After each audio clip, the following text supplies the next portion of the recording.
All right, we should be live and recording, so hope you guys are having a great day so far. So I wanted to come on here and just talk with you guys about a conversation I was having with a client last week about just the fact that whatever situation you're in, you are going to fall to the type of standards that you set for yourself. And if you set really low standards when it comes to how many workouts you're going to get, or how consistent you're going to be with your workouts, or how consistent you're going to be with your nutrition or your step goal. If you set really low standards to that, you're probably going to fall to those really low standards. And sometimes we need to have a little bit lower standards as we're working and building our way up. But sometimes we've built a level of consistency with our workouts where we're working out 3 times a week and we're getting our steps in, 5 times a week, and we're hitting our nutrition goals. And sometimes we are faced with difficult life circumstances that make it harder to do those things. And our first instinct is to kind of lower that standard of, okay, like I'm just going to get 1 workout in per week now, or I'm going to hit a lower step goal, or not track my nutrition as closely. And there's a time and place for that. But I think sometimes we fall into doing that and lowering that standard when really we are capable of keeping that standard we initially had and built over time. It's going to be harder. It's going to be more difficult during this, maybe quick season of your life or this short season of your life. But I think we almost like give ourselves a pass and don't give ourselves enough credit for what we are actually capable of adapting to and doing.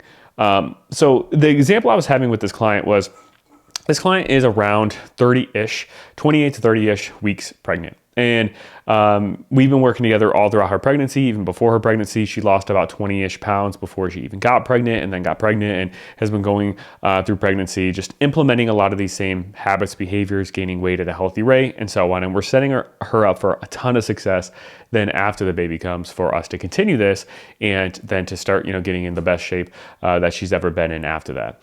And she was having a conversation with a coworker, and this is a conversation she said she's had with multiple coworkers, or multiple people in her life, by the way. And she was talking about how, she's getting ready to, have this baby, and like I said, in roughly 2.5-ish months, and this is her first baby, and she's just trying to think through and map out, okay, here are the tasks, cleaning wise, that I'm going to need to get done when the baby comes. So let me write these down, put them in a spreadsheet, so I at least have them somewhat organized in my head of, okay, what needs to be done and when, and then I can try to get those done, when the baby's sleeping, or when I have some downtime, or whatever it is. And she's kind of doing the same thing with her workouts, right? Thinking, okay, I'm doing roughly 3 workouts a week. When am I going to structure those in potentially? Maybe going on a walk. When am I going to structure my walks throughout the day when I'm on maternity leave and everything? And the responses she was getting from a lot of her friends or her coworkers was oh, you just wait until the baby comes. You have all this planned out, and all of that is going to go out the window when the baby comes, and you're going to have to sleep when the baby sleeps, and you're not going to be able to get in workouts as often as you want, once you're clear to start working out again, and this and that. And I get where that message is coming from, right? Because having a baby, a newborn, is so unpredictable. You don't know how well they're going to sleep, how long they're going to sleep, when they're going to wake up, if they are going to wake up and they are going to be cool, calm, and collected, right? And waking up with their eyes open, looking around, watching you, or are they going to wake up really fussy and crying to where they need their diaper changed immediately, or they need to be fed immediately, or else they'll, just continue crying, right? Or they just need to be held. So it's very unpredictable. And also, you're dealing with the unpredictableness of during the night, how often they're going to sleep. Are you going to be able to get great sleep? Are you going to be able to fall asleep fairly quickly after you're done feeding the baby, after you're done changing the baby? All of these things. So I get where that is coming from. But I also think sometimes we use these unideal circumstances in our life as almost a scapegoat or a reason as to, okay, why I can't work out, or why I can't get a walk in, or why I can't do this with my nutrition, or do that with my nutrition. Why I am just going to put all of these habits on the back burner. And I think obviously right after you have a baby, they recommend easing into working out, roughly after 6 weeks, postpartum. I mean, theoretically, movement you can definitely get into sooner, right? Going on walks. But as far as more structured workouts where you're pushing yourself. I believe the general recommendation is, roughly 6 weeks. And for some, it could be longer, depending on, where they're at. So I get that. And I get like probably your biggest priority, is just getting adjusted to your new life of having now a newborn, a baby, especially if it's your first. Your life does completely change. And that's coming from the perspective of like me being the dad of the situation, right? Like when my son was born, it really did change our lives so much in like little minor ways, but minor ways that make a big difference in how you approach like what you do just daily. Like taking a shower wasn't as simple as, oh, like I just finished working out, or, I'm dirty, or I feel dirty, whatever, I'm going to go take a shower. It's like, okay, like, am I going to be able to put him in the bouncer, and is he going to be, quiet and be content in there while I shower for 5 to 10 minutes? Is he going to be sleeping during this time? Is he going to be awake during this time? Same thing goes for, like, there were times where he would be sleeping and napping, and maybe I wanted to or had to like go get gas in my car. I wanted to go pick something up at the grocery store. And this was before like Instacart and all that stuff was, came in handy. And like, I wouldn't be able to go, or I didn't want to go, I should say, because I didn't want to wake him up. He was sleeping safe, soundly, quietly. He was content. He was happy.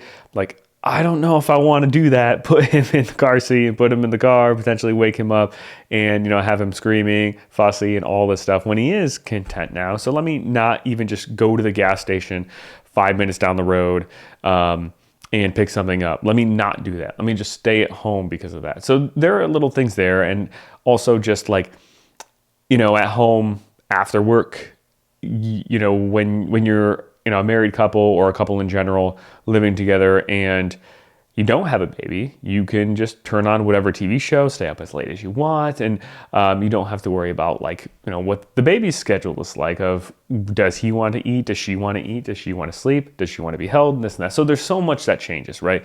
So not downplaying the change that goes along. And that's, like I said, coming from the dad's perspective where like even me, I wasn't the one breastfeeding. I wasn't the one pumping. So even for moms, it changes even more. But also on the same token, to like dismiss somebody's, I don't know if you want to call it optimism or even just aspirations or goals of I'm going to do my best to still stick to my same routine, even despite like my life going to be changing.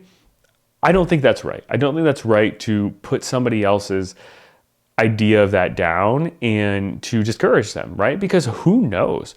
Maybe you feel that way and you're saying those things to this person like, oh, just wait till the baby comes.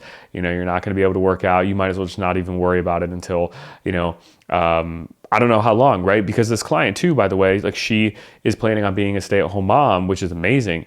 And if that's the case, like she's always going to have her kids home, they're not going to daycare, right? Like this baby's not going to be going to daycare, as far as I know, for her being a stay-at-home mom. So she's always going to have her here.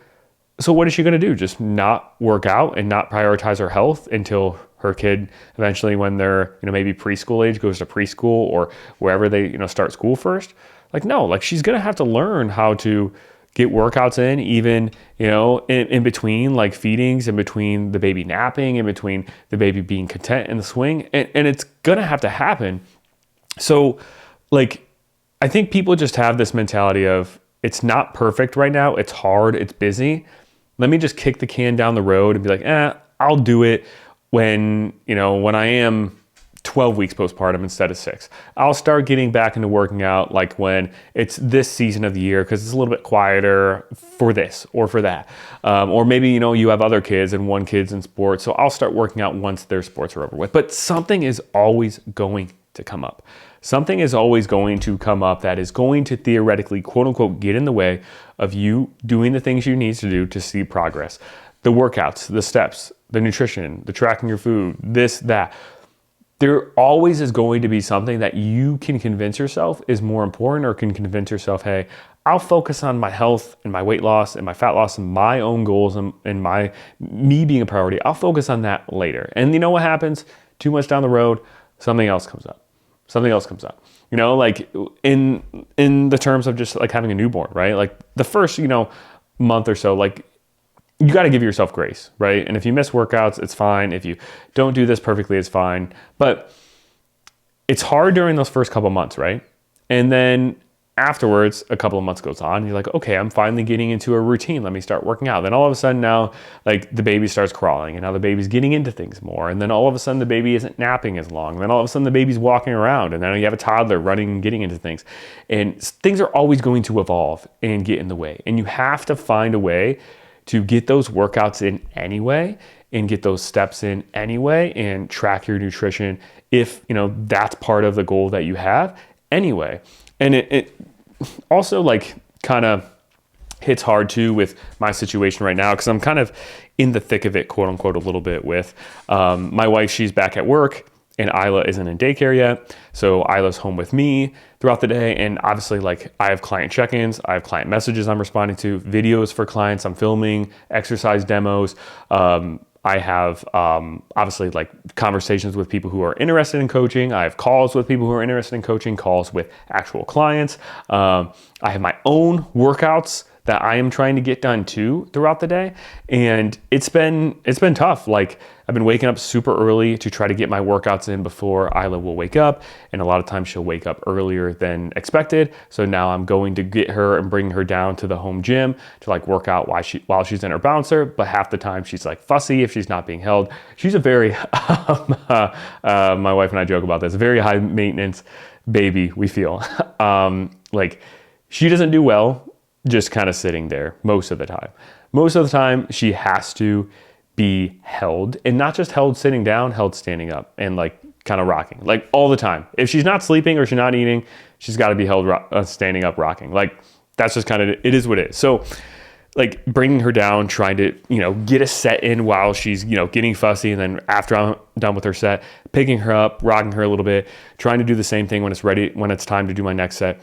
It's been tough, and it's like a part of my life that like has really changed. And I have been very, very blessed that my mother-in-law has been coming over most afternoons to help watch her for a couple of hours at a time, or a few hours, which has been like a big help. So like I have some quiet time to do quiet work, like record this right now. Like, she's up there with Isla right now. So that's why I'm able to do this. But it has changed a lot. And it's been like this for the past 2.5 weeks. And we have about a week and a half left till she starts daycare. And it's been hard, but I've found a way to get my workouts in anyway, because it's that important to me. And yes, I've been a little bit sleep deprived, not as much as my wife, for sure, with her waking up and feeding Isla in the middle of the night, which I'm very thankful for. But I have been sleep deprived compared to normal, more tired than usual, more stressed definitely than usual. When I've been trying to get stuff done and, necessarily can't because I'm standing up, holding a baby, rocking her and everything. But it is what it is, right? It's a situation. I can either be a victim to it and decide, okay, I'm just not going to focus on my health for this whole entire month while, before Isla starts daycare, or, I can adapt and wake up early and deal with kind of being just tired while doing it and get through it anyway. And I think there's a time 100% to give ourselves grace. Like, if you're a client of ours, that. How many times myself or Katie has told you, don't beat yourself up. Like, it's just one day. It's not going to ruin your progress, or it's just a couple of days, or even it's just a week. But it's just when that becomes a habit over and over and over. And then especially when you develop that mentality or mindset where you just keep saying, it's not going to work out right now. I'm way too busy with this and that. I'm going to start in the new year. Or I'm way too busy with this right now. I'm going to start a few weeks from now or a month from now. No, you have to figure out how to do these things in the thick of life, or you're not going to learn how to maintain them to any relative degree in the thick of life either, and maintain your progress. Like, it just is what it is. So just wanted to come on here and kind of rant about that and talk about this because, my client was telling me how like she's just taking it with a grain of salt, which is perfect. Like, that's how you want to feel when somebody is telling you this. And, maybe they're right? Maybe this baby comes for her and she is not able to get any workouts in, for however long, right? Or workouts she's planned or things she's planned to do and clean doesn't happen. But at least she's going into it with the mentality of, I'm going to put an effort into it, and I'm just not going to immediately fall victim to my circumstances, even before the circumstances even come. And I think that's what's like super important there. So hopefully this was eye-opening, insightful. Appreciate you all, and I'll see you guys in the next one.